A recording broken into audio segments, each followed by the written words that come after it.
New Hampshire has spoken, and the 2016 presidential primary season now moves south and west. But what's the takeaway from New Hampshire? And what are the predictions going forward? I saw Bernie Sanders winning, and I'm pleased with it. I'm a little disappointed that Hillary didn't make it. Happy about Bernie. He's not getting enough coverage in the news. I was surprised at how extreme on both sides the winners were.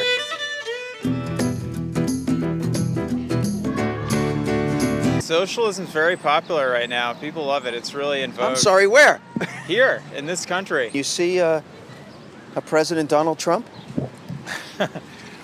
That's scary to me. That's very scary to me. President Trump. Sounds good to me. Does it? It does. Eventually, Trump is going to kind of lose his luster, and I think Jeb is one of those guys, I think, poised to overtake him once that happens. I think that on both sides, there's still a race to be run. Does this surprise you? No, because in politics, nothing surprises me anymore, and I think you can say that of the whole world. Time now for the OTR Political Roundtable, and this week our analysts are Marianne Marsh on the Democratic side and Republican Eric Fernstrom. I have to tell you in full confession, the greatest tweet that I saw the night of the election was from Marianne, who was standing outside on a balcony in Manchester. Finally, the poor woman goes to the next assignment, and she says, it was so cold I had to put makeup on my ears.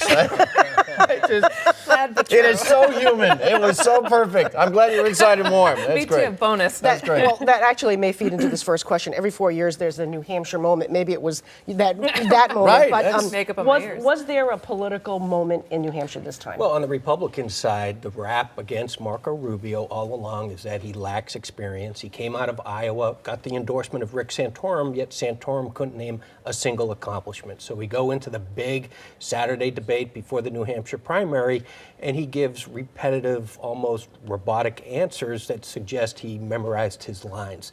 That really undercut his support with late deciders, and we'll see if he can recover. Is Eric right about that, Marianne? Was that the moment, or do you have another one? No, that's it, and he can't recover. I mean, the fact is, when you run for president, you can't hide who you are. His critics have said he was a mile wide and an inch deep, and on a national stage, he proved it to everybody. And I was in the media room that night at the debate, and the gasps were unbelievable. I mean, he just collapsed. But let me just ask you from an optics perspective, purely optics perspective. Tuesday night, after denying it for a day, I had nothing, blah, blah, blah, blah, blah, he stood right up and said, I screwed up.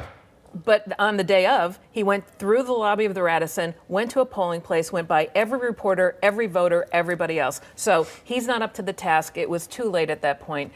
You saw the real Marco Rubio. The one you saw Tuesday night performed. True. What do you think? Well, look, I think in some ways the press reaction was overdone. The guy's got a chance to recover. It's still very early in the process, and we'll see how he does in So let's Carolina. move on. We have another debate coming up Saturday. Yeah. So let's move on to the other ones. What's the biggest lesson for those who did not win, but that still may have some legs? Let's start with Kasich. Well, with Kasich, a lot of people woke up Wednesday morning having never heard his name before, so that's an opportunity in a way. But does he have legs moving He's the on? moderate in the field. So now he goes down south where there are more conservative primary voters. That's going to be a challenge. The second challenge is for anybody who single-mindedly focuses on New Hampshire is that they don't have a national organization or in these other states. So now we're going to learn if he can build an airplane while he's flying it. What about, Marianne, what about Hillary Clinton? She did not win. She lost badly. So what's the lesson for her?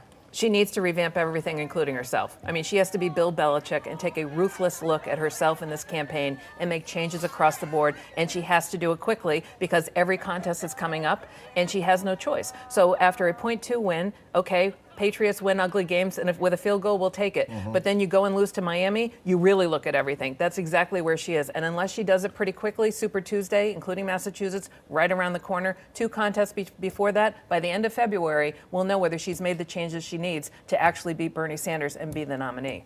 So Hillary Clinton admits that she has a problem with the young voters, but the stunning number is her problem with young women. Gloria Steinem, Madeleine Albright, missteps, didn't help. Listen to this first, then we'll discuss. A lot of you younger women don't think you have to, it's been done. It's not done. And you have to help. Hillary Clinton will always be there for you. And just remember, there's a special place in hell for women who don't help each other. Eric, is there a special place in hell for women who don't help each other? Look, this is not a good strategy to try to shame people into supporting your candidate. Look, she's got problems across the board. The only category of voter that she won was women over 65. This is the problem she has. She's preaching incremental change. Bernie Sanders is talking about revolution. This is very appealing to young people.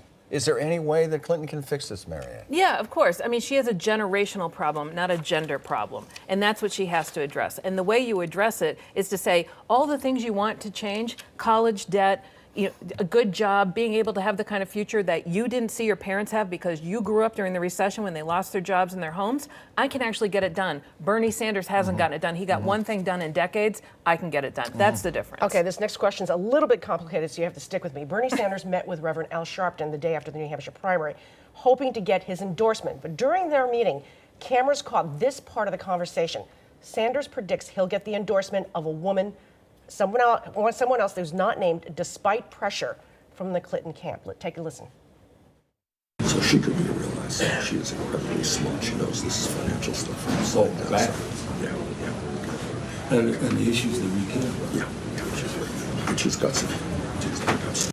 So are they talking about our Senator Elizabeth Warren, and who do you think she'll eventually endorse? Well, there's no question they're talking about Elizabeth Warren, and it's a much coveted endorsement. Bernie Sanders wants it, Hillary Clinton wants it, and I'm sure she'll endorse whomever the nominee is.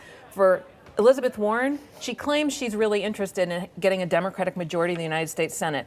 It has to give her pause after these first two contests where Sanders almost beat Clinton and clocked her in New Hampshire, that even though voter turnout was up, it was down 30% for Democrats. So if she really wants to elect a Democratic majority, and that is her mission, she really needs to focus on that. I'd be pretty concerned about where the presidential contest is right now. Her endorsement won't change that. You saw the rest of the conversation, and Sanders says, quite frankly, she has to endorse me. She really can't get away with it, considering her followers. Is he right about that? With apologies to Madeleine Albright, it's going to be a cold day in hell before Elizabeth Warren endorses Hillary Clinton in the primary, and there's two reasons for it. Number one, she's not going to turn her back on the same liberal forces that brought her into office in 2012.